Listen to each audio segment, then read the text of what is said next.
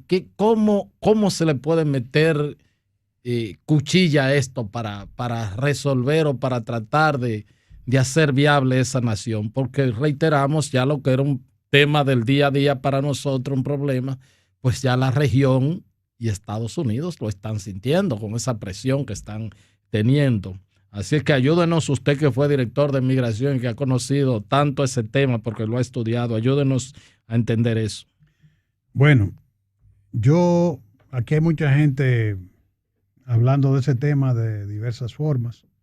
Yo estoy muy un saludo le manda el pastor el reverendo Fidel Lorenzo, dice saludo afectuoso para José Ricardo, para el equipo, dice que ese expediente lo dañó el procurador de bolsillos desde el principio, que ningún juez que se respete aceptará esa acusación.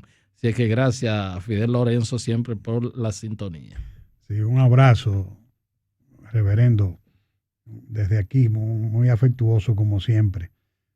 Les decía que yo estoy contento con el tema de Texas. Ajá. Claro, porque el problema es que no es lo mismo llamar al diablo que verlo llegar, como dice. Los Estados Unidos han jugado, y las grandes potencias, porque tú dirás, bueno, Francia, ¿por qué? Porque era colonia francesa, no, porque ellos tienen a las islitas aquí, Dominica, San Martín, todas esas islitas francesas, holandesas, que obviamente son fronteras de esas naciones. Así es. Ellos no lo quieren ahí, y ya en algunas de ellas... No, ni Estados Unidos lo quiere tampoco en las de ellos. Entonces estamos hablando de que cuando tú te hablas con los franceses, cuando son honestos, te dicen, bueno, que no lo queremos en Dominica, no lo queremos allí, no lo queremos aquí, las islas que ellos aún preservan. Entonces, los Estados Unidos lo mismo. En medio del terremoto del 2010 y ahora el reciente, ¿qué dijeron? En medio del terremoto, inmediatamente, ¿qué hicieron? Un cerco naval para evitar la llegada de los balseros haitianos. Entonces, ahora resulta que parece que por motivo de la crisis del COVID, todos esos haitianos que se habían ido a Brasil, a Chile, Argentina, básicamente, y a toda Sudamérica y Centroamérica, pues obviamente ahora parece que la industria de la trata y tráfico de personas probablemente ahorraron algún dinero. En el caso de Chile y Brasil, ellos no pudieron acogerse, como aquí, a la ley del año 2013, no pudieron acogerse a la ley, a la 169, correcto, a un plan que se hizo allá precisamente por falta de capacidades. No tienen documento, pero solamente aquí al grupo de Danilo Medina se le ocurre, a Gustavo Montalvo y esa gente que se le ocurrió eso que hicieron aquí, regularizando con fotocopia. Pero ven acá, ¿por qué tú crees que ellos sacaron el plan de regularización de migración por cuando yo estaba ahí todavía? Que se lo llevaron para Interior y Policía. ¿Tú sabes para qué? Para tener control político y hacer lo que le diera la gana. O que no tenían confianza en usted. No. Ellos en ese sentido. Ellos tenían confianza de que yo iba a pedir acta de nacimiento, iba a pedir... el mamotreto de decreto con que ellos hicieron. Ellos sabían cómo yo lo iba a aplicar. Entonces, obviamente, ¿qué hicieron? Cometer una inconstitucionalidad, poner el plan en manos de una institución inexperta para tener control político de él. Y manejaron eso en las gobernaciones. Una locura, desorden. Entonces, ¿qué pasa? Yo estoy feliz con lo de Texas, porque lo de Texas te está poniendo en alto relieve el tema de nuestra crisis con el tema haitiano. Que la gente cree que eso es una crisis migratoria. Lo nuestro no es, lo de Haití no es una crisis migratoria. Es una crisis de expulsión de población. Haití está expulsando su población y estimulando la expulsión de su población a cualquier precio. ¿Con qué fines?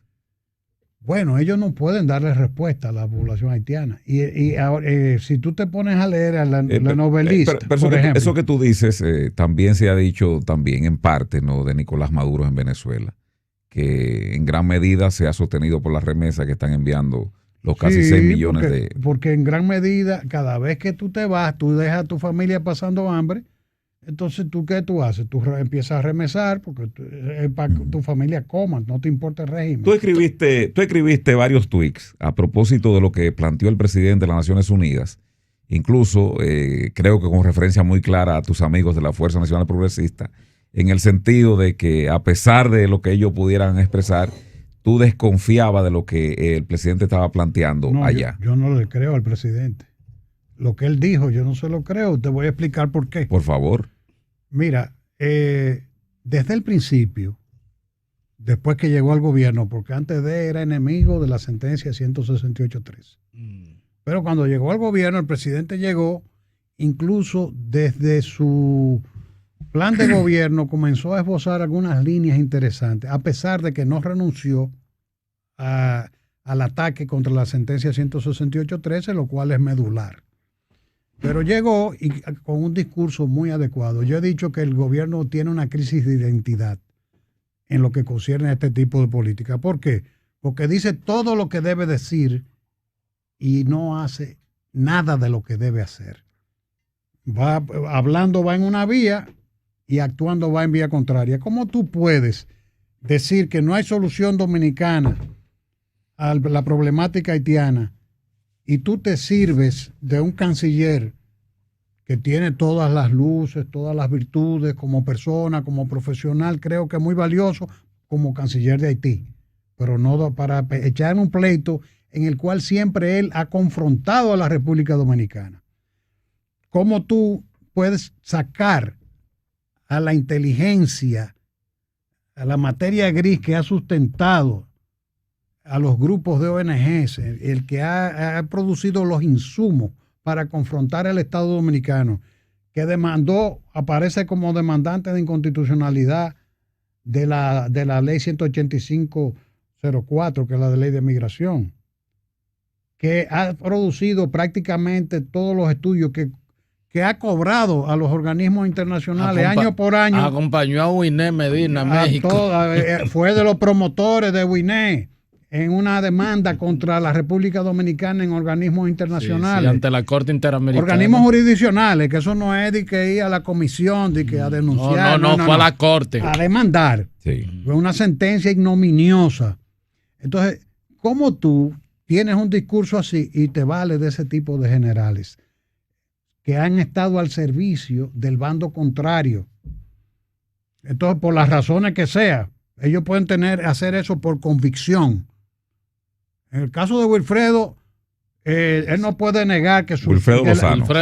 Sí, él no puede negar que las ONG que él maneja han recibido cientos de miles de dólares como pago de sus honorarios, lo cual yo no cuestiono. Como persona nada que cuestionarle y tiene derecho hasta a pensar así, pero tú llamarlo a servir en un gobierno donde tú estás marcando la raya de pizarro, entonces tú... Y bueno, está en la misma área porque está dirigiendo. Eso no tiene otra cosa que no sea la hipocresía. Entonces yo respeto el que quiera creer en el presidente Medina, pero me da la gana de no creerle. Abinader. El presidente Abinader, bueno, es lo mismo. Abinader religió a Medina. No.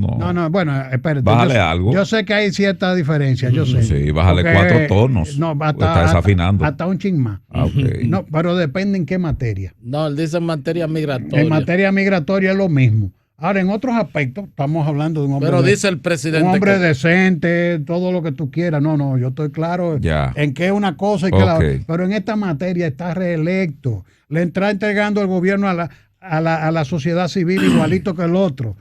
Le entregó a los grupos corporativos en el Ministerio de la Presidencia igualito que el otro. Entonces, ¿en qué estamos? Entonces, yo no creo en eso hasta que yo no lo vea acompañado. ¿Y el muro? Entonces, el muro.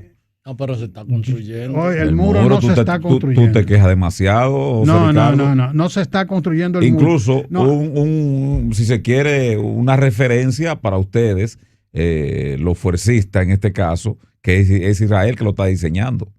Mira, el muro hasta ahora es el secreto mejor guardado del Caribe, porque lo que se ha hablado es que se va a licitar próximamente. Una cosa es que en algunos lugares han hecho una pared ahí, que 3 haitianos te la derriban en un ratico. a mandarriazo limpio. Y otra cosa es un muro. No estamos hablando de un Pero es Israel, José Ricardo. Israel, recuerda que Israel ha hecho un tipo de muro que hay que perforarlo por debajo de la tierra para penetrar de Palestina. Pero Israel está haciendo la propuesta. La propuesta, pero no está, Israel no está construyendo. Bueno, hay una compañía. Diseñándola. Tengo entendido que hay una compañía española y hay otra israelí. Si eligen la española, ya yo pienso no tengo nada contra los españoles, pero ya comienzo aunque ellos tienen su experiencia en Ceuta y Melilla, sí, pero como quiera la abuela en esa. Yo ya ahí con los abrazos ahí me sentiría más tranquilo con los judíos, porque la verdad que ellos tienen experiencia en el manejo de fronteras, manejo amigable de fronteras complejas. En la entrevista que le hizo Héctor Herrera a Miguelina también habló que se busca supuestamente de refilón, y nos gustaría que tú también esbozaras en el aspecto de la cualificación del Tribunal Constitucional para que derribar eso que hasta ahora ha sido un muro bastante difícil de los 9 votos. Los 9 votos que para decidir, entonces para llevarlo a mayoría simple. Bueno, y pese a que ella fue un voto disidente en el tema de la sentencia, ¿verdad? Ella fue y lo argumentó, pero en el caso patético que ella puso de ejemplo, dice que si hubiese sido por mayoría simple ahora, ya el prechequeo hubiese sido aprobado, y ella lo califica como una entrega de la soberanía de República Dominicana a los Estados Unidos. Y tienes razón. Fíjate, tratar de provocar una mayoría simple, una votación de mayoría simple en el Tribunal Constitucional es desconocer la naturaleza de la materia para la cual es competente el Tribunal Constitucional. Cuando se pone una mayoría calificada de ese nivel, es porque las decisiones que toma el Tribunal Constitucional deben estar sujetas a una legitimización seria, profunda. Una mayoría simple la va a construir siempre un presidente y va a poder derribar lo que quiera. Parte de lo que de los riesgos que corre el país con una posible reforma constitucional es ese. Porque parte de eso es eso, para tratar de ver cómo pueden revocar lo que ya es irrevocable. Es una especie de candado, José Ricardo, sí, lo que se ha pretendido para la reforma electoral. Y un candado que no va en beneficio de ningún partido, es en beneficio del país. Ese Tribunal Constitucional constituye una mayoría simple de 50% más 1 y comienza a tomar decisiones a lo loco y te pone el país en una situación crítica. Bueno, hay otro tema ya antes de irte. 1 hora tenemos con José Ricardo, pero no se agotan los temas con él. ¿Qué es lo que pasa? Que te vi quejándote con el asunto de los incrementos de las tarifas eléctricas en las redes sociales, para que nosotros te seguimos a ti. Y entonces, ¿qué es lo que ha sucedido? El presidente dice, bueno, que se ha disparado el consumo, dijo en el día de hoy. ¿Y cómo está el servicio para allá por el norte? El servicio a nivel nacional no sirve. El problema, te voy a decir por qué me quejo. Todos sabemos que el país tiene una carga muy fuerte con el tema del subsidio del sector eléctrico. Que el subsidio del sector eléctrico, yo no sé por dónde anda, pero yo sé que va por encima de los $1.000 millones y creo que $1.500 millones. Las estimaciones son que superarán los 1.000 millones. Hasta ahora están... No, a 1.000 millones hace tiempo que está por encima de eso. No sé, no me hagan caso a mí con el monto. Yo sé que es una carga bastante pesada para el fisco.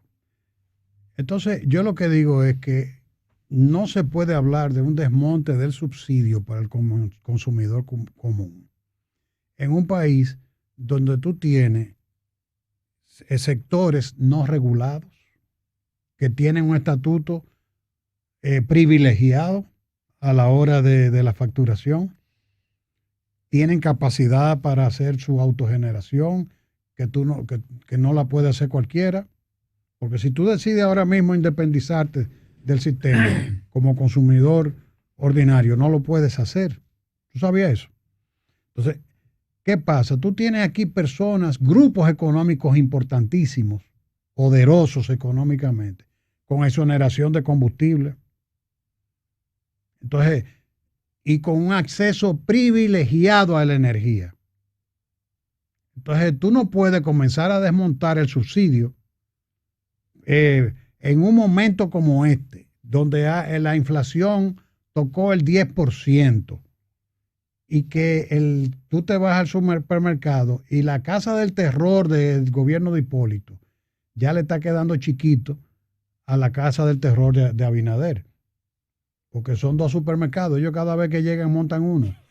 Entonces tú no puedes, en medio de una circunstancia así, cuando estamos comenzando a salir del tema de la crisis del COVID, cuando todavía tú tienes el estado de emergencia abierto, que tú tienes gran parte del país metido en un toque de queda aún. Entonces comenzar a hacer el desmonte sobre la base de perjudicar al consumidor común, no. Yo estoy de acuerdo con ese desmonte. Pero en primer lugar, vamos a tomar las decisiones que hay que tomar para que la informalidad del mercado laboral pase de un 54% a 0%. ¿Por qué? Porque los centros de pensamiento económico vinculados al Banco Mundial y de República Dominicana también reconocen que el trabajador dominicano está ganando salarios a nivel de 1990 y está pagando una canasta básica del 2021. Entonces es una irresponsabilidad del presidente y del Papa y de cualquier autoridad energética comenzar un desmonte en una circunstancia como esa. Bueno, pero tú avalas entonces lo que dice Ramón Alburquerque del señor Toñito, ¿no? Yo no creo que esa decisión sea ni de Toñito, es una decisión de muy alto nivel. Desmontar el subsidio eléctrico es una decisión presidencial. No busquemos un pararrayo aquí. Aquí hay que irse, es Abinader el responsable de eso. Él tiene que sentarse y decir, bueno, mira, ¿qué tenemos que hacer para desmontar el subsidio? Yo soy el primero que me sumo a una política de desmonte del subsidio eléctrico. Ahora, vamos a crear las condiciones en el mercado, porque tú tienes que poner al dominicano a ganar un salario mínimo acorde con la canasta básica del año 2021. Tú no puedes tener el dominicano, no lo digo yo, el Banco Mundial, ganando el salario de 1990 y encima de eso tú le vas con una inflación que está afectando todos los productos de primera necesidad y triplicándole el costo de la energía eléctrica. Eso es una decisión suicida del presidente, peligrosísima. Él no se imagina dónde puede ir a parar eso en algún momento. Si tú le unes eso, el aumento de los precios de productos de primera necesidad, la factura eléctrica, los apagones, y puede llegar un momento en que el gobierno se vea comprometido seriamente. Entonces yo digo, sí, eso hay que hacerlo porque todos estamos de acuerdo que debe hacerse. Ahora, tú no puedes tomar esa política aislada de otras. Digo, vamos a comenzar por los que más pueden. Sí. Vamos a quitarle esos privilegios a esos sectores que tienen exoneración de combustible para suplir sus plantas, que tienen acceso a costos privilegiados. Vamos a hacer una serie de desmontes de exoneraciones que tienen esos grupos. Vamos a comenzar a desmontar los privilegios arriba y entonces Bien. Vamos a ir desmontando, organizando el mercado para que pague salarios más justos. Así es. Porque tú no puedes seguir en este relajo. Y el tema migratorio tiene mucho que ver con eso. Hay una dicotomía entre Vinicito. ¿Cuál es el cargo de Vinicito en la Fuerza Nacional Progresista? Miembro de la alta dirección. De la alta dirección y el secretario general. No, pero el secretario general. No la hay, porque déjame explicar. Vinicio ha pasado a ser parte de los colegas de ustedes y es un poder, sí. Es un verdadero imperio en las redes. Así. Y entonces es un libre pensador. Claro. Pero yo lo que estoy hablándote tiene que ver con la agenda histórica de la Fuerza Nacional Progresista. Claro, no, el secretario general. ¿Quiénes somos qué bloque fue el que propuso Proconsumidor? Todos esos órganos de control del mercado está muy vinculado a la actividad de Pelegrín Castillo en el Congreso y a la mía. Que hace muchos años que hasta ha estado sosteniendo una tesis sobre el oligopolio y los monopolios que funcionan aquí. Recientemente tuvo los organismos internacionales ya que hacer una clasificación y decir que en prácticas antimonopólicas República Dominicana está al nivel de Haití y de Venezuela. Peor. Y además que grupos de intereses. Peor, porque allá se hace a la franca, aquí no, aquí se disimula. Y que grupos de intereses económicos formulan política fiscal conveniente a sus sectores. Señores, los órganos que están supuestos a ser protectores de los consumidores eléctricos y demás, ¿en manos de quiénes lo ponen? En manos de gente vinculada a los intereses corporativos, a los generadores, a todo. Fíjate, en el gobierno pasado y en este, yo creo que con excepción de Eddie, que es un cuadro político, que está creo que en Proconsumidor. Eddie Alcántara. Con excepción de Eddie Alcántara, dime, ¿quién ahí no viene del sector privado con vínculos con los sectores corporativos que se supone superintendencia que... Superintendencia de electricidad. Pero esto viene de la política, es un cuadro político, amigo tuyo, fueron congresistas juntos. Sí, Cuito es un cuadro político. Pero muy comprometido con el status quo. Eso es verdad. Bueno, muchas gracias, José Ricardo. Una gran persona y amigo mío, pero si tú te pones a buscar, esa es la verdad. Hemos conversado con José Ricardo Taveras, tratamos el tema de Odebrecht, la inmigración y terminamos con el tema político. Político y economía. Pasamos. Estás escuchando El Imperio de la Tarde. No cambies el dial. En breve regresamos.